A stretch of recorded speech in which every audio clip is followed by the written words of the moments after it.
혈액을 뽑기 위해서 생쥐의 눈 옆에 유리 호스를 꽂는다거나 생쥐의 머리 가죽을 자르고 생쥐 발을 뜨겁게 달구거나 하는, 저는 그거 못해서 낫죠. 사람한테 적용하려고 보니까 엄청나게 치명적인 부작용이 있어서 가장 건강한 사람한테 아주 조금의 약물만 넣었는데도 이 사람들이 회복 불가능한 만큼의 끔찍한 병을 얻는 사고 같은 것도 있었고요. 그렇다고 해서 과학자들이 다 사이코패스고 나쁘다 이거는 진짜 아니거든요. 왜냐하면 과학자분들은 할 수 있다고 허락을 해주면 자기 몸을 가지고도 실험을 할 수 있는 사람이에요. 실제로 그런 과학자들도 역사상에 있었고요. 실험실 쥐는 왜 과학 연구에서 가장 많이 사용될까요? 이게 실험을 한다, 연구를 한다고 하면 보통 이제 대중분들이 되게 간과하는 게 있는데, 실험은 되게 물리적인 일이에요. 공간이 필요하고 사람이 필요하고 시간이 드는 일인데, 생쥐는 작아요. 작고 새끼를 많이 낳고 자라는데 시간이 3주밖에 걸리지 않아요. 이게 가장 중요한 이유일 것 같아요. 예를 들면 생쥐는 한 요만한 제 손가락 2마리만한 친구인데, 얘보다 약간 똑똑한 들쥐가 있어요. 시궁쥐라고 하는데, 이거 영어로는 렛이라고 하고 생쥐는 마우스라고 하죠. 렛이 생쥐보다 훨씬 더 똑똑해요. 그래서 렛은 애완용으로도 많이 쓰이고 이러는데, 렛 1마리를 키울 수 있는 공간에서 생쥐 5마리를 키울 수 있어요. 그런데 실험이라고 하는 건 쥐가 수십 마리 필요하기 때문에, 이럴 때 이제 렛을 수십 마리 쓰는 거랑 마우스를 수십 마리 쓰는 거는 이제 실험실에 필요한 공간이 달라지게 되는 거죠. 보통은 이제 실험실에서 쓰는 쥐로 생쥐로 하얗고 눈 빨간 그런 쥐를 많이 생각을 하는데, 그런 쥐만 있지는 않고 그런 쥐를 발브씨라고 하는데, 그 말고 검은색 쥐도 있어서 같은 종이거든요. 그런데 그런 애들마다 조금씩 표현형이 달라요. 표현형이라고 하는 건 우리가 살아가면서 이제 겉으로 보이는 뭐 키나 몸무게나 그런 형질을 얘기를 하는 건데, 실험에서 제가 이런 식으로 쓰이는 말은 어떤 세균 같은 걸 감염을 시켰을 때 이제 흰쥐에서는 반응이 세게 일어나고 검은 쥐에서는 반응이 안 일어나고 같은 식으로 나타나기도 하거든요. 그래서 같은 생쥐를 쓴다고 하더라도 연구자들은 자기 연구에서 많이 쓰이고 반응이 잘 보이는 쥐를 선택을 해서 쓰게 됩니다. 아까도 얘기를 했지만 모든 실험은 물리적으로 일어나는 일이고 사람이 하는 일이에요. 그래서 쥐를 키우게 된다는 거는 그 쥐를 키우는 설비랑 그 쥐를 돌봐주는 인력이 새로 생긴다는 거죠. 엄청 단순하게 얘기를 하면 일주일에 한 번씩 깔집을 갈아줘야 되고, 안 그러면 냄새가 나거든요. 그리고 밥을 줘야 되고 물을 갈아줘야 되죠. 그리고 쥐들끼리 서로 싸워요. 그러면 이제 그런 애들도 골라내야 될 거고, 이런 노동적인 일이 필요하고, 그리고 연구자들은 그 쥐를 다루는 법을 따로 배워야 되고요. 그렇지만 사실 이런 노동은 모든 실험에 다 필요해요. 예컨대 세포 실험을 하려면 세포 실험을 하는 장비가 필요하고 거기에 맞는 위생적인 환경이 필요한 것처럼요. 생쥐 실험의 단점은 없는 건가요? 역시 동물 실험에서 가장 중요한 문제점은 윤리적인 일일 거예요. 다른 간적인 예시로 제가 잘 아는 교수님 중에 영국에서 연구하시는 교수님이 계시는데, 이분이 어떤 말기암에 대한 연구를 동물 실험으로 하겠다고 했는데 학교의 윤리위원회에서 그거 하지 마라고 했어요. 왜냐하면 그 실험으로 그 연구를 얻을 수 있는 과학적인 연구의 가치가 그걸 생쥐한테 말기암을 걸리게 했을 때 그 생쥐가 느낄 고통보다 정말로 크고 중요하냐라고 물었을 때 거기에 답을 할 수가 없게 된 거죠. 그래서 이제 그분은 이런 연구는 한국에서 하고 자기는 영국에서 할 수 있는 그런 연구를 하게 됐다고 했는데, 왜냐하면 한국에서는 아직 이런 연구를 한다고 해서 생쥐의 고통을 그렇게 크게 쳐주진 않으니까요. 그러니까 동물 실험이라고 하는 건 혈액을 뽑기 위해서 생쥐의 눈 옆에 유리 호스를 꽂는다거나 아니면 생쥐의 머리 가죽을 자르고 거기 안으로 구멍을 내서 뇌에다가 어떤 걸 넣는다거나 아니면 생쥐에 전기 충격을 가하거나 생쥐 발을 뜨겁게 달구거나 하는 모든 일을 다 하거든요. 그런데 정말로 이제 이러한 일을 하게 돼서 얻게 되는 과학적 가치가 얼마나 되냐는 생각을 해봐야 될 문제죠. 저는 그거 못해서 낫죠. 그렇다고 해서 과학자들이 다 사이코패스고 이 사람들이 하는 게 나쁘다 이거는 진짜 아니거든요. 왜냐하면 과학자분들은 그렇게 할 수 있다고 허락을 해주면 자기 몸을 가지고도 실험을 할 수 있는 사람이에요. 실제로 그런 과학자들도 역사상에 있었고요. 그리고 대부분의 연구실에서는 이제 연에 한 번 정도 실험동물을 쓰는 연구실에서는 위령제 같은 거를 지내면서 이제 우리들이 원하는 결과를 얻기 위해서 얼마나 많은 동물들의 희생이 있었는지를 되새기는 그런 행사를 가지기도 하고 그렇습니다. 저는 세포에 대한 책을 썼는데 실제로 생명과학을 하는 사람들 중에서도 동물 실험을 하고 싶지 않아서 세포 실험을 하는 경우도 있습니다. 이게 생물학 개론 같은 거를 하게 되면 이제 앞에 모델 동물이라고 해서 우리가 실험 동물을 모델 동물이라고 하는 이유는 모델이라고 하는 거는 이제 현실을 조금 내가 연구하기 편하게 단순화해서 본다는 거잖아요. 그러니까 내가 그런 단순한 동물을 쓴다는 거죠. 그래서 그 동물들을 외우게 해요. 대장균이랑 효모나 예쁜 꼬마 선충, 초파리, 그리고 생쥐 이렇게 이런 것들을 외우게 하는 건 이 친구들의 학명이 논문에 되게 많이 나오기 때문이고 그래서 이러한 연구들을 아주 많이 수행되고 있다 같은 그런 예시가 될 것 같아요. 지외의 실험실에서 자주 사용되는 동물들은 뭐가 있을까요? 과학자들은 본인들이 연구를 하기 위해서 가장 적합한 모델 동물을 찾아냅니다. 예를 들면 족제비가 실험에 쓰이기도 해요. 왜냐하면 족제비가 작은 동물치고는 되게 특이하게 뇌에 주름이 있어요. 다시 얘기하면 생쥐나 쥐에는 시궁쥐에는 뇌에 주름이 없어요. 그렇다면 우리가 생쥐를 가지고 아무리 깊게 실험을 하더라도 생쥐를 가지고서는 왜 인간의 뇌는 주름이 생길까? 언제 생길까? 어떤 방법으로 생길까 하는 연구는 못하는 거예요. 그렇기 때문에 여기엔 더 적합한 모델이 필요한 거고 그럴 때 족제비가 그나마 실험실에서 키울 수 있을 만큼 작고 새끼도 많이 낳으니까 이걸 가지고 연구를 할 수 있는 거죠. 그거 외에도 정말 목적에 따라서 실험 동물은 많이 바뀔 수 있어요. 예컨대 발생이라고 하는 거는 정자랑 난자가 만나서 생기는 수정란이 어떻게 하나의 인간이 되는지 또는 개체가 되는지를 연구하는 학문인데 이거 같은 경우에는 사람을 가지고 연구하기도 힘들고 생쥐를 가지고 연구하기도 힘들죠. 왜냐하면 그거 할 때마다 배를 갈라야 되는데 이걸 시점을 어떻게 찾겠어요. 그런데 이걸 닭을 가지고 연구를 하면 조금 쉬워요. 왜냐하면 병아리는 알에서 태어나니까 그 알을 묵은 상태에서 껍질을 잘 깨면 발생을 하는 걸 직접 볼 수 있죠. 이런 식으로요. 대왕오징어 같은 경우에는 되게 굉장히 큰 동물인데 이게 신경세포도 1m 정도 돼요. 그러니까 연구자들이 신경과학자들이 초창기에 신경세포 뉴런에 대해서 연구를 할 때 1m짜리 신경세포를 가지고 연구를 한 거죠. 눈에 잘 보이니까요. 저는 이제 대학원에서 신경생물학을 전공을 했기 때문에 제가 쓴 모델 동물은 생쥐였어요. 생쥐랑 시궁쥐, 커다란 쥐랑 작은 쥐였거든요. 근데 예쁜 꼬마 선충 같은 경우는 이제 플레이트, 제 손바닥보다 작은 한 이 정도 되는 플레이트에 놓고 쌓아서 키울 수 있거든요. 그러니까 정말 다양한 일을 할 수 있겠죠. 초파리 같은 경우에도 이게 공간을 안 먹어요. 그러니까 실험실에서 되게 많이 쓰이는 게 이제 1.5ml 한 제 손바디만 할 건데 이 튜브를 많이 쓰는데 이 튜브를 보통 상자에 보관을 해요. 이게 9×9 그래서 81개의 튜브를 넣을 수 있는 박스를 되게 많이 쓰는데 제가 이제 다른 어떤 연구실에 갔을 때 이 박스가 쌓여 있는 거예요. 그래서 저거 뭐냐고 물었더니 이게 튜브가 아니고 시약을 담아놓은 튜브가 아니고 바이알 하나하나가 다 안에 초파리가 들어있고 초파리랑 초파리 먹이가 들어있고 거기에 유전자 조작의 종류가 다 다르다. 초파리는 온도의 변화에 따라서 유전자를 끄고 켤 수 있는 기술이 있어요. 우리가 그런 과학자들이 그렇게 개발을 했죠. 그리고 이런 건 마우스에서는 못 쓰죠. 왜냐하면 마우스는 항온 동물이어서 자기 온도에서만 활동할 수 있으니까요. 그래서 초파리 연구하는 걸 본 적이 있는데 보이지도 않잖아요. 이 초파리가 우리가 아는 그 초파리가 맞거든요. 그런데 그 초파리에서 뇌를 빼요. 그래서 근데 이거를 당연히 현미경을 보고 하는데 핀셋을 잡고 있는 건 손이죠. 그래서 이제 현미경으로 보면서 이제 뇌를 빼는 거죠. 핀셋으로. 또 모르겠어요. 한국인이 젓가락질을 잘해서 할 수 있는 건지 모르겠는데. 그래서 정말 많은 동물을 가지고 할 수 있고 왜냐하면 생명이 다양하다는 것은 그 종마다 각각의 특징을 가지고 있다는 거고 우리가 그 종의 특징을 아직까지도 모르는 게 엄청나게 많아요. 왜냐하면 실험실에서 할 수 있는 연구가 있고 그렇지 않은 연구가 있거든요.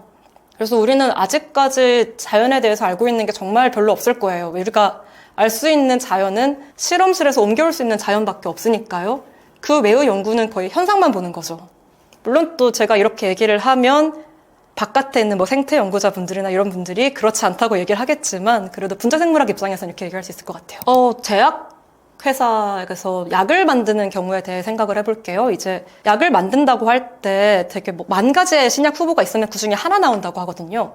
이렇게 되는 이유가 처음에 실험실에서 그 약물을 찾아내고 세포 실험을 해서 효과가 있다는 걸 밝히고 그 다음에 생쥐 같은 데 적용을 해서 이것들이 동물에서도 잘 된다는 걸 밝힌 다음에 사람한테 하는 곳에 다 떨어지는 거예요. 동물에서 먹혔는데 생쥐에서 먹혔는데 사람한테 안 되니까요. 이거 같은 예시로도 단적으로 동물한테 갔을 때 되게 잘 됐는데 사람한테 적용하려고 보니까 엄청나게 치명적인 부작용이 있어서 가장 건강한 사람한테 아주 조금의 약물만 넣었는데도 이 사람들이 회복 불가능한 만큼의 끔찍한 병을 얻는 사고 같은 것도 있었고요. 그래서 동물 실험의 결과를 인간으로 그대로 옮길 수 없습니다. 대처 방법이 만들려고 되게 노력은 하는데 이게 연구는 물리적인 거라고 했잖아요. 동시에 경제적인 거예요. 그러니까 만약에 그 사람의 장기를 본딴 엄청 첨단 장비 같은 게 만들어지더라도 그게 실험동물보다 엄청나게 비싸면 그걸 가지고 실험을 막 하기는 어려울 거예요. 그래서 원래 질문이 시뮬레이션을 통해서 동물 실험을 대체할 수 있냐였었는데 제가 처음에 얘기했던 여러 가지 실험 모델 동물들 중에 예쁜 꼬마 선충이라고 하는 한 1mm짜리 엄청 작은 벌레가 있고 이거 같은 경우에는 구조가 되게 단순하기 때문에 얘는 그 예쁜 꼬마 선충의 신경세포는 누가 누구랑 연결되는지가 이미 다 밝혀졌고 그래서 컴퓨터에 다 업로드가 되어 있어요. 말하자면 이제 컴퓨터 안에 예쁜 꼬마 선충의 시뮬레이션을 할 수 있다는 거죠. 근데 그렇다고 해서 연구자들이 예쁜 꼬마 선충으로 연구를 하지 않느냐 하면 그건 아니거든요. 왜냐하면 생명현상이라는 건 너무나 복잡해서 우리가 아직까지도 밝혀내지 못한 현상이 당연히 예쁜 꼬마 선충에도 많고 그런 거는 실제를 보지 않으면 해결할 수가 없어요. 그렇기 때문에 시뮬레이션이 아무리 정교해지더라도 정말 먼 미래가 아닌 이상은 계속 우리는 실제 생명을 가지고 연구를 해야 될 거예요. AI가 발전한 미래에는 실험실 쥐가 더 이상 필요 없게 될까요? 실험실에서 세포를 키우는다는 것 자체가 동물 실험을 대체하고 있다라고 어느 정도는 봐도 괜찮을 거예요. 왜냐하면 이제 와서는 많은 우리 몸을 이루는 조직 세포를 그냥 세포만 따다가 실험실에서 키울 수 있게 됐거든요. 그러면 이제 실험동물을 따로 키울 수가 없게 되는 거죠. 그리고 이런 세포는 세포주라고 해서 무한히 분열을 할 수 있고 내가 잘 관리만 해주면 그러면 내가 실험동물을 일일이 희생해서 세포를 꺼낼 필요도 없이 계속 그것만 가지고 연구를 할 수가 있으니까요. 물론 이러한 세포주들은 대부분 암세포에서 연유한 게 많아요. 마치 헬라세포처럼요. 왜냐하면 대부분의 세포들은 수명이 있어서 몇 번 분열하다가 죽어버리거든요. 그런데 암세포 같은 경우에는 그 조직의 세포에서 이게 수명을 건드리는 부분이 꺼졌다라고 편하게 설명을 할 수 있을 것 같은데 이제 그런 걸 가지고 계속 연구를 할 수 있는 거죠.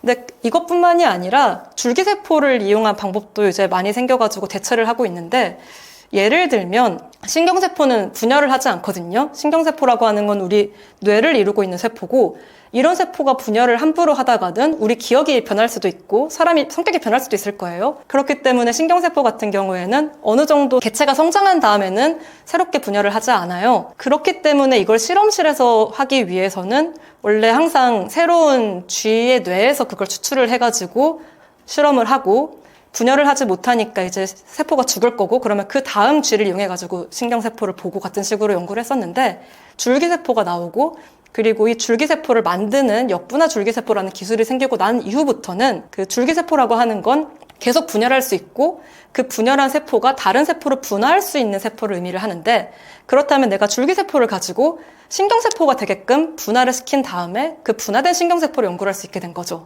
그뿐만이 아니라 좀 더 복잡한 여러 가지 다양한 종류들의 세포가 모여있는 그런 조직이나 기관도 점점 실험실 안에서 만들 수 있게 되어서 동물 실험을 서서히 대체하고 있다고는 말할 수 있을 것 같아요. 이거의 중요한 점은 제가 방금은 쥐를 가지고 실험을 했다고 얘기를 했는데 줄기세포는 사람의 줄기세포를 쓸 수도 있어요. 그러니까 사람의 피부세포 같은 거를 떼다가 역분화를 시키면 사람의 줄기세포가 되고 그걸로 만들어진 신경세포는 사람의 신경세포거든요.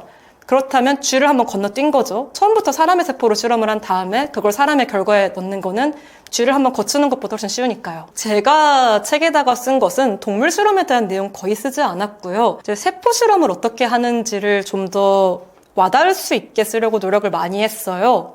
그래서 세포를 키우기 위해서 어떤 공간이 필요한지 그리고 그러한 공간에서 어떠한 종류의 세포를 키우고 이러한 세포로 우리가 할 수 있는 일이 무엇인지 같은 거를 적었거든요. 그래서 동물 실험 말고도 실험실에서 어떤 일을 할 수 있고 어떤 걸 이룰 수 있을지가 궁금하시면은 책을 보시면 되겠습니다. 과학자들은 실험실에서 하루 종일 무슨 일을 하나요? 실험을 합니다. 그래서 사실 실험이라고 하면 일반적으로 교과서에서 나오는 건 가설을 설정을 하고 그 가설이 맞는지 확인하는 일련의 과정을 얘기하는데 사실 이거 자체로 하면 되게 짧아요. 그런데 과학자들은 실험실에서 그 실험을 준비하는 과정, 재료를 만드는 과정을 합니다.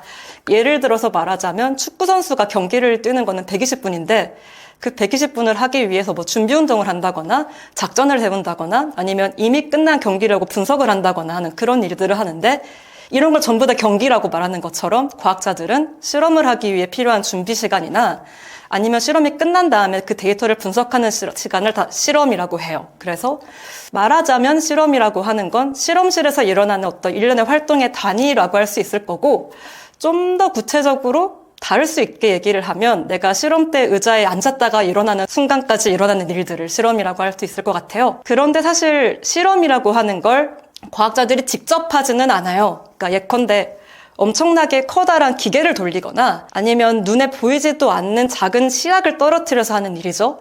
그러니까 예를 들면 세포 실험 또는 분자생물학 실험 같은 경우에는 효소가 일을 합니다. 예컨대 DNA를 자른 다음에 잘라 붙이는 일은 되게 기본적인 실험이에요. 그렇지만 연구자들이 직접 DNA를 자르지는 않고 DNA가 있으면 거기에 DNA를 자르는 효소를 넣고 기다리고 그 다음 잘렸는지를 기계로 확인하고 이후에 DNA를 갖다 붙이는 효소를 넣고 기다리고 붙였는지 확인하는 그런 일련의 과정이에요. 그렇기 때문에 효소가 작용하는 시간이 필요합니다. 그래서 과학자들이 하루 종일 있는 건 먼저 아침에 실험실에 가서 오늘 어떤 실험을 해야 되는지를 생각을 하고 굉장히 시간에 맞춰서 일을 하게 됩니다. 예컨대 내가 방금 얘기한 DNA를 잘랐다 붙여는 일을 한다면 아침에 가자마자 DNA를 자르겠죠? 그럼 1시간이 비어요. 그러면 그 다음엔 다른 실험을 합니다. 뭐 세포에 먹이를 준다거나 같은 그런 실험을 하겠죠? 그런 다음 다시 돌아와서 확인을 하고 다음 효소를 넣고 그 다음 또 3-4시간이 빈다면 그때 점심 먹으러 가고 점심을 먹다가 돌아온 다음 실험을 하고 그런 다음 밤에는 하룻밤이 걸리는 실험을 걸고 집에 갔다가 도착하고 같은 식으로 되게 오랫동안 자신이 어떤 일을 해야 되는지를 생각을 하고 하지 않으면 하루에 할 수 있는 실험의 양이 달라져요. 그것뿐만이 아니라 이러한 실험을 한 자리에서 하지는 않아요. 예컨대 실험을 한 공간이 항상 같은 곳에 있지는 않아요. 예를 들면 DNA를 잘랐다가 붙이는 공간이 따로 있고 세포 실험을 하는 공간이 따로 있고 동물 실험을 하는 공간이 따로 있습니다. 그래서 생명과학자들은 연구소 밖을 나가지 않더라도 하루에 10,000걸음씩은 그 안에서 걸어요. 여기서 분자세포 생물학 실험을 하다가 다른 곳에서 다른 실험을 하고 같은 식으로요. 그래서 지금 연구를 하고 있는 현역 연구자 친구가 있는데 본인은 자기 일이 블루칼라라고 생각한다고 머리를 쓸 일이 없어서 되게 좋다라는 그런 이야기를 하기도 합니다. 아마 이게 손가락 관절 실험은 손으로 하니까요. 이 관절 아플 수 있다라는 거를 제외한다면 대부분 실험가들은 적어도 사무직 종사자들보다는 건강에 좋을 거예요. 일상이 움직이는 거니까요. 연구나 실험이 실패하는 경우는 어떤 이유 때문인가요? 엄청나게 많아서 이거를 뭐라고 딱 짚어서 얘기하기가 되게 어려워요. 그러니까 실험은 내가 어떤 궁금증을 풀기 위해서 하는 일련의 과정인데 그 과정마다 실패가 있을 수 있고 물론 그 단계를 확인하는 그런 소스도 되게 많이 가지고 있지만 그것만으로 밝혀지지 않는 과정이 되게 많습니다. 그래서 실험을 하는 것만큼이나 중요한 것이 실험에 실패가 일어나지 않도록 실험을 잘 설계하는 일이고 그리고 그 내가 실패를 했을 때 어느 단계에서 내가 잘못했는지를 알아보는 과정이 되게 중요합니다. 예를 들면 어떤 단백질을 분석하는 실험이 있었는데 이게 아무리 분석을 해도 이게 예쁜 피크가 나와야 이게 내가 원하는 단백질을 잘 만들었구나를 알 수가 있는데 자꾸 다른 피크가 나오는 거예요. 크로마토그래피라고 하는 기기가 있는데 이게 그러니까 내가 원하는 단백질을 알아내기 위한 장치예요. 이게 물질이 잘 나왔는지. 그런데 이게 깔끔하게 나오려면 이게 하나의 산만 나와야 되는데 거기에 자꾸 작은 산이 하나 더 생기는 거죠. 그래프를 봤을 때. 그래서 이게 왜 이렇게 나오는지를 아무리 찾아도 몰랐는데 알고 보니까 실험용 물을 쓴 거예요. 그러니까 실험용 물이라고 하는 건 일반 수돗물에는 불순물이 너무 많아서 이거를 한번 거르는 물을 써야 되는데 이 장치를 제대로 써본 사람이 아무도 없으니까 이거를 3번 거르고 심지어 그 거르는 필터도 분석용 되게 촘촘한 필터를 써가지고 불렀어야 됐는데 아닌 필터를 쓴 거죠. 그래서 물을 잘못 써서 단백질도 아무런 문제가 없었고 기기도 아무런 문제가 없었지만 기기가 너무 정직하게 그 물에 다른 물질이 있다라는 거를 보여준 거죠. 아무도 잘못하지 않았는데 물을 잘못 쓴 것만으로. 그러니까 이런 거를 답을 알고 나면 되게 쉬운데 어디서 틀렸는지를 알아내는 과정은 되게 어렵고 이거를 하나 알기까지 단백질을 만드는 과정 계속 반복해야 했어요. 그런데 이런 과정은 정말 비일비재하게 일어납니다. 왜냐하면 어떤 사람도 자신이 한 번도 해보지 않은 실험을 완벽하게 할 수는 없으니까요. 실험은 항상 시행착오의 연속이고 그걸 알아내는 과정이 되게 지난합니다. 저희들은 우리가 하고 있는 과학이 진짜 과학인지 아니면 유사과학인지 모르겠다라는 이야기를 현장에서 해요. 왜냐하면 내가 생각한 가설대로 하면 무조건 나와야 될 것 같은데 그렇게 안 나오는 게 한 80%고 사실 조건을 잡는다고 하는데 내가 원하는 반응이 나오는 조건을 잡는 거예요.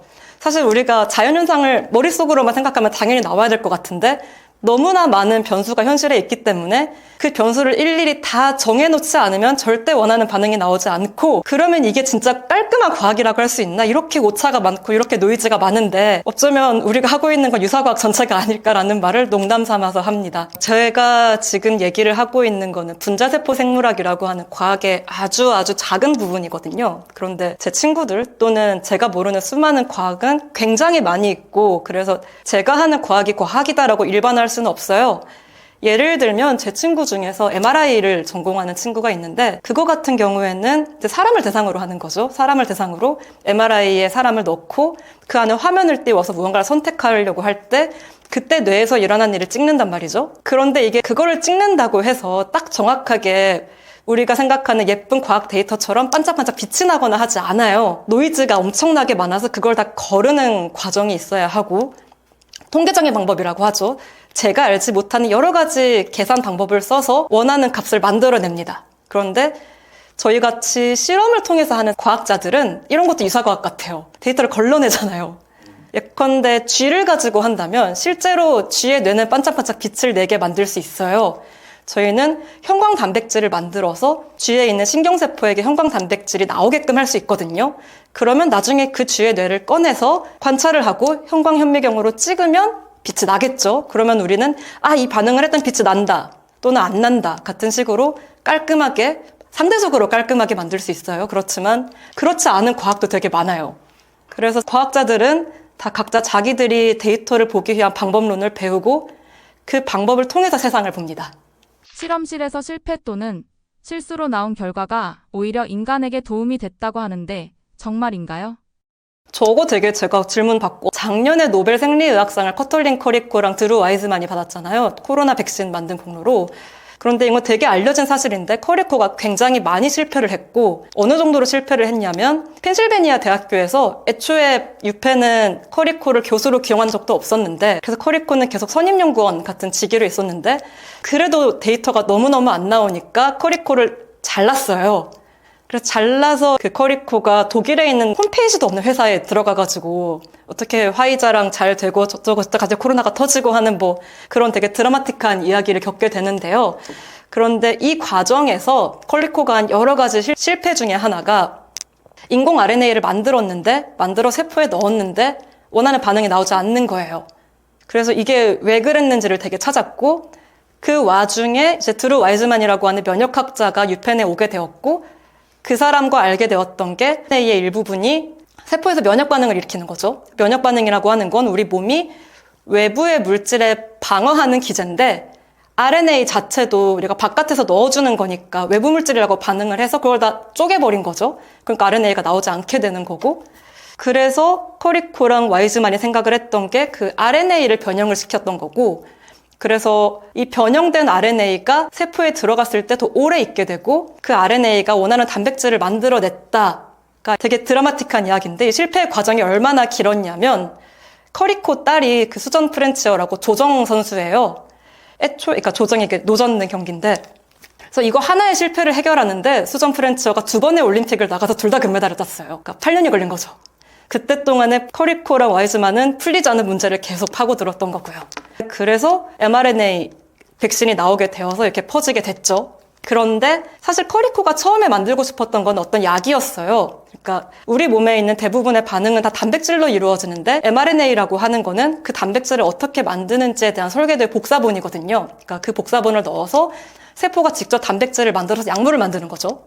그런데 그 과정에서 면역 반응이 일어나서 RNA가 깨진다거나 몸에 염증이 생기면 안 되는 거죠. 그런데 이런 일반적인 약이랑 백신은 조금 다릅니다. 일반적인 약물이 몸에 이미 생긴 질병을 치료하기 위해 물질을 만드는 거라면 백신은 아직 걸리지 않는 질병에 대해서 방어 기제를 갖추는 거라서 백신은 되게 요란하게 들어가야 돼요. 그러니까 나 이제 들어왔다 하고 마구마구 세포를 쳐야 이제 주변 애들이 반응을 하고 이거 들어오면 되게 위험하구나 라고 생각을 하고, 그래서 백신을 맞았을 때 아프고 부어오르고 열이 나야 백신이 잘 작동한다는 거죠. 그렇지 않으면 실제로 코로나 바이러스가 들어왔을 때 별일 아닌 일이라고 생각을 하게 되면 우리가 그 몸에 적절한 반응을 하지 못할 테니까요. 그렇지만 우리는 이제 mRNA로 면역 반응을 일으킬 수 있다는 것도 알고 있기 때문에 오히려 그 실패를 디딤돌 삼아서 더 면역 반응을 많이 일으키면서도 RNA는 지킬 수 있는 그런 백신을 만들 수 있는 가능성도 생기게 된 거죠. 이런 식으로 과학에서 실패는 항상 새로운 발견의 계기가 될 수 있습니다. 역사상 실험실에서 나온 가장 위대한 발견은 무엇이라고 생각하시나요? 되게 어려운 질문인데, 왜냐하면 구글에서 논문을 찾는 사이트가 따로 있는데 거기 들어가면 그 뉴턴의 경구가 나와요. 이제 우리는 모두 거인의 어깨 위에 서 있다. 그러니까 모든 위대한 연구는 그 위대한 연구가 있기 전에 다른 연구가 있었어요. 그래서 어떤 연구가 제일 위대하냐를 이제 시대를 떨어뜨려 놓고 말하기가 되게 애매한데, 시대를 거슬러 올라가면 그때는 되게 작은 연구 같은데 이게 나중에 커다란 연구의 발판이 되는 경우가 되게 많거든요. 그런 관점에서 세포생물학에서 제일 중요한 연구라고 하면 저는 이제 헬라세포를 실험실에서 배양하게 된 것이라고 얘기를 하고 싶어요. 제가 헬라세포에 대해서는 제 책에다가 나게 썼는데, 이게 헨리에타 렉스라고 하는 흑인 여성의 자궁에 있던 세포입니다. 그래서 자궁경부암이 생겨가지고 이제 조직을 떼는 수술을 하게 되었는데, 그때 과학자가 조직을 뗀 다음에 그걸 자기 직접 키워본 거예요. 그런데 이게 헨리에타 렉스의 세포가 암세포다 보니까 보통 세포가 바깥에 두면 죽잖아요. 예컨대 제가 상처가 나가지고 제 살점을 여기다가 두면 뭐 죽겠죠. 그렇다고 해서 이걸 또 제가 생리식염수에 넣는다고 해서 살진 않을 거예요. 그런데 헨리에타 렉스의 세포는 그 상태에서 살았어요. 그냥 소금물에 넣어놓기만 해도 죽지 않고 산 거죠. 그래서 과학자가 너무 신기해서 계속 세포가 분열하게 놔뒀고, 세포가 분열한다는 거는 이제 수를 불린다는 말인데, 그 불어난 세포를 자기 친구 과학자한테 다 나눠줬어요. 전 세계로 퍼졌죠. 그래서 이런 일이 있었기 때문에 그 헬라세포, 이제 헨리에타 렉스의 앞자리만 떼가지고 헬라세포라고 부르게 됐는데, 그 헬라세포를 키우면서 헬라세포가 아닌 다른 세포를 키우는 방법을 정립을 하게 되었고, 그로 인해서 실험실에서 세포를 키울 수 있는 조건을 잡게 되어서 세포를 가지고 실험을 할 수 있게 된 거죠. 그래서 저는 헬라세포의 발견이 가장 중요한 발견이었다고 할 수 있을 것 같아요. 왜냐하면 헬라세포가 없었다면 우리는 다른 세포도 키우지 못했을 거고, 그럼 아까 제가 얘기한 커털린 커리코가 mRNA 백신을 만들었다 같은 발견도 있을 수 없었을 거예요. 도덕적으로 되게 문제가 있는 경우였어요. 왜냐하면 그걸 헨리에타 렉스한테는 알려주지 않고 버려졌던 일이고, 그리고 헨리에타 렉스는 그러고 죽었어요. 암 때문에. 그런데 헬라셀을 가지고 이뤄낸 발견은 엄청나게 많고, 그걸로 이제 생명과학 회사들은 진짜 수천억 대의 돈을 벌었는데, 이제 헨리에타 렉스의 가족들은 헬라셀이라고 하는 게 존재조차도 몰랐어요. 그리고 되게 미국에 있는 되게 전형적인 흑인 가정처럼 이제 가난하고 차별받으면서 살았죠. 그러다가 나중에서야 그것도 이들이 알게 된 계기가, 그 헬라세포를 연구하기 위해서 이제 헬라세포를 비교할 만한 세포가 필요하니까 이제 연구자들이 헨리에타 렉스의 가족들을 찾은 거죠. 그때서야 자기 할머니, 자기 어머니의 세포가 전 세계에 있다는 걸 이분들이 알게 되었고, 뭐 그런 사연이 있습니다. 또 다른 세포의 예시가 있는데, 그건 그 낙태한 아이의 세포를 가지고 온 건데, 이게 사실 어른들은 몸이 다 커버렸잖아요. 근데 아기들일수록 성장을 하고 있기 때문에 상처가 나더라도 더 빨리 아물고 그렇잖아요. 시간을 거슬러서 생각하면 태아세포라면 그럼 분열 훨씬 잘하겠죠? 그래서 아마도 어떤 사람이 낙태를 부탁하러 왔을 거고, 그때 이제 낙태한 태아에게서 세포를 좀 뺀 거죠. 그랬더니 건강한 게 잘 자라서 아직까지도 잘 쓰이고 있다. 이것도 역시 그때 이러한 실험을 하면 안 된다는 윤리 규정이 없었기 때문에, 왜냐하면 이러한 실험이 일어날 거라는 걸 아무도 상상을 못했기 때문에 이런 일이 벌어져서, 그치만 이미 윤리적인 규정을 정해놓으려고 보니까 전 세계 과학자들이 다 이런 세포를 쓰고 있는 거예요. 그럼 어떻게 해야 될까요? 세포는 가만히 두면, 그러니까 그렇게 자라는 세포는 가만히 먹이를 주면, 약간 전문적으로 얘기하면 배지를 계속 공급을 해주고 바꿔주면 세포가 하나에서 둘이 돼요. 그럼 둘이 넷이 되고 여덟이 되고 이렇게 2의 배수로 증가를 하겠죠? 그러니까 이걸 나눠줄 수 있어요. 그리고 세포는 얼릴 수 있어요. 얼리면 비행기를 타고 갈 수 있겠죠? 그러면 전 세계로 퍼지는 거죠. DNA도 그래요. DNA 보통은 물에다가 녹인 상태로 있는데 이것도 전 세계로 퍼질 수 있죠. 그래서 이게 되게 과학자들의 윤리의식은 어떤 식이냐면 내가 한 실험이 내 실험실뿐만이 아니라 지구 반대쪽의 실험실에서도 똑같이 나와야 돼요. 재현이 돼야 돼요. 만약에 내가 내 실험실에서만 성공을 하고 다른 실험실에 되지 않는다면 그렇다면 그건 내가 생각하지 못한 다른 조건이 내 실험실 안에 있다는 얘기잖아요. 그래서 많은 과학자들이 논문을 내고 그 논문에 자신이 실험한 방법을 엄청나게 자세하게 적는 이유는 이게 다른 실험실에서 재현되기를 원하는 거예요. 그렇기 때문에 내가 쓴 세포, 내가 쓴 DNA는 널리 퍼질수록 좋습니다. 네, 그럼요. 제가 대학원에서 실험할 때 사람들한테 묻고 다녔어요. 만약에 사형수가 있어서 그 사형수를 가지고 실험할 수 있으면 어떻게 하겠냐. 왜냐하면 생쥐 같은 걸로 실험을 할 때는 생쥐는 말을 못 하잖아요. 그런데 사형수는 어쨌든 말을 할 거니까 지금 네가 내 머리에다가 이렇게 했더니 뭐 노란색이 보인다, 파란색이 보인다, 말을 할 테니까 되게 결과를 빠르게 할 수 있잖아요. 그런데 이런 실험 결과는 비윤리적이기 때문에 논문에 낼 수 없다. 어떻게 할 거냐라고 하면 여기서 안 하겠다고 하는 사람도 있고 하겠다는 사람도 있는데 안 하겠다고 하는 사람은 논문을 못 내니까 안 하겠다고 해요. 어차피 윤리를 넘는 일은 지금도 실험실에서 벌어지고 있으니까. 자신의 명성뿐만이 아니라 전 세계의 과학자들이 내가 해낸 실험을 읽고 그 다음 실험을 할 수 있다는 점에서 되게 중요합니다. 실험실에서 볼 수 있는 가장 신기한 기구는 무엇일까요? 되게 신기한 도구가 많아요. 그러니까 수십억 원을 호가하는 전자현미경 같은 것도 있고, 그렇지 않더라도 살아있는 쥐라고 할게요. 살아있는 생명을 내가 개복하거나 이제 직접 꺼내보지 않아도 그 안에 있는 세포를 볼 수 있는 그런 기기도 있고요. 그런데 그런 거를 하나하나 소개하는 것보다는 저는 가장 기본적인 파이펫이 제일 신기한 기기라고 생각을 합니다. 피펫이라고 하기도 하고 파이펫이라고 하기도 하는데 이거는 액체를 옮기는 도구고 스포이드 같은 거예요. 그러니까 스포이드는 다이소에서도 팔고 이런 게 그 화장품 소분하는 용도 같은 걸로 많이 쓰이잖아요. 그런데 파이펫과 스포이드가 다른 점은 이제 스포이드는 내가 손으로 힘을 줘서 눈금을 보고 물을 맞춰가지고 넣는 거라면 파이펫은 눈금을 미리 정하는 거예요. 다이얼을 돌려서 내가 뭐 765 마이크로리터를 하겠다라고 하면 미리 다이얼을 맞추고 거기에 맞춰서 하면 딱 756 마이크로리터만 해서 옮겨지는 거죠. 그런데 이게 왜 중요하냐면 파이펫이 있지 않으면 우리가 보는 거는 그냥 다 물방울밖에 아니에요. 제가 방금 DNA도 물에 녹아져 있고 세포도 배양액에서 있는 액체 형태로 있거든요. 말하자면. 그러니까 모든 실험은 액체에서 액체로 옮기는 과정에서 일어나는 일인데 그걸 옮기게 도와주는 기기가 파이펫입니다. 그래서 이제 과학자들은 파이펫을 손에 쥘으로써 내가 얼마만큼의 시약을 옮겨야 되는지를 정하고 그걸 행할 수 있게 되는 거죠. 보통 사람들한테 부피의 감에 대해서 묻는다면 사실 1ml가 얼마인지 아세요? 모르시잖아요?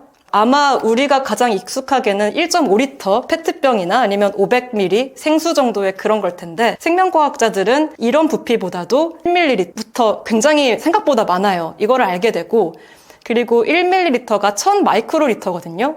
그래서 우리는 1마이크로리터, 뭐 몇십 마이크로리터 같은 식으로의 시약을 부피를 옮기게 되어서 파이펫을 쥘으로써 우리는 그걸 정확하게 조절할 수 있고 감을 잡게 됩니다. 실험하는 과학자들에 대해 마지막으로 하고 싶으신 말씀은 무엇인가요? 저는 지금 실험을 하는 사람이 아니고요. 그리고 유튜브에 나오는 모든 교수님들은 실험을 하는 사람이 아닙니다. 왜냐하면 교수는 실험을 하지 않거든요. 이게 되게 학계 이상한 점인데 가장 실험을 잘하는 사람을 뽑아놓은 다음에 실험을 안 시켜요. 그래서 교수는 어떤 일을 하냐. 제자들을 키우고 실험실을 운영을 하죠. 그러니까 연구를 직접 하지 않는 대신에 그 연구를 책임지는 일을 맡게 되는 거예요. 그래서 실제로 실험이라고 하는 건 본인을 과학자라고 부르는 것조차도 주저하고 부끄러워하는 말하자면 과학도들, 대학원생들이 하게 돼서 이분들이 굉장히 오랜 시간 동안 갈고 닦아진 다음에 이제 한 명의 과학자가 되어서 학계에 나오게 됩니다. 근데 이게 우리나라 같은 경우는 되게 이게 어떤 마치 공부를 열심히 해서 좋은 대학에 가는 것처럼 석사를 밟고 박사를 밟은 다음에 외국에 가서 포닥을 하거나 아니면 이제 석사나 박사를 외국에서 가서 실험을 하고 난 다음에 이제 우리나라 대학 또는 외국 대학에 제안을 받고 돌아와서 또는 신청을 해서 교수가 되는 게 어떤 일련의 긴 단계처럼 그래서 이 단계를 빠져나가게 되면 실패한 인생처럼 그렇게 봐요. 이게 한국인들이 다 그렇잖아요. 어떤 정해진 루트가 있어서 거기를 벗어나면 나고자처럼 보는 거는 사실 학계도 똑같은데 다른 나라 같은 경우에는 실험을 하고 싶어서 교수가 되지 않는 선택지도 있어요. 그래서 영원히 그냥 직접 현역에서 연구를 하는 그런 사람으로 있는 거죠. 예컨대 카탈린 커리코도 노벨상을 받았지만 여전히 실험을 하고 있고, 이런 식으로 해서 이게 꼭 교수가 되는 것만이 과학자가 되는 길은 아니고, 오히려 교수가 되지 않았을 때 현장에서 더 과학에 맞닿을 수 있다고 보는 사람도 있습니다. 실험이 적성에 맞는 사람도 있나요? 근데 이게 실험이 적성에 맞으려면 일단 이게 다 블루칼라 직업이라고 했잖아요. 말하자면 노가다여서 굉장히 많은 일을 반복해야 되고, 반복을 했는데 거기서 결과가 안 나오는 걸 아무렇지도 않게 넘어가야 돼요. 근데 저는 좀 그거를 하다가 멘탈이 많이 흔들렸었고, 저 같은 경우에는 새로운 지식을 아는 거는 좋아하는데 굳이 내가 새로운 지식을 생산해야 되나? 같은 생각이 들어서 이제 중간에 나왔고, 지금은 그래서 그 지식을 생산하시는 분들을 도와주는 그런 일을 하고 있습니다. 저는 제약회사에서 실험을 했었고, 그러다가 이제 더 자세하게 실험에 대해서 알고 싶어서 다른 사람들이랑은 다르게 회사를 갔다가 다시 대학원에 가서 공부를 했었고요. 분들을 도와주는 그런 연구재단에서 일하고 있습니다. 저의 실험실로 간 세포는 제가 어떤 과학 지식을 전달하기 위해서 쓴 책은 아니고, 진짜로 실험실에서 일하는 사람들이 어떤 일을 하는지, 왜냐하면 제 주변에는 그런 사람들이 많아서 저는 이게 별거 아닌 것처럼 생각하지만 이거를 모르는 사람들한테는 굉장히 신기하고 정말 별세계에 있는 이야기일 수 있겠구나라는 생각이 들어서 쓴 책입니다. 그래서 좀 어려운 과학 이야기는 최대한 빼려고 노력을 많이 했고요. 그럼에도 불구하고 어려운 내용이 있다는 걸 부정은 하지 못하겠지만, 그래서 실험실에서 진짜 어떤 일이 일어나는지 궁금하다. 내가 실험 결과만 궁금한 게 아니라 실험이 어떤 식으로 이루어지는지 그 과정과 방법이 궁금하다면 좀 재밌게 읽어보실 수 있을 것 같습니다.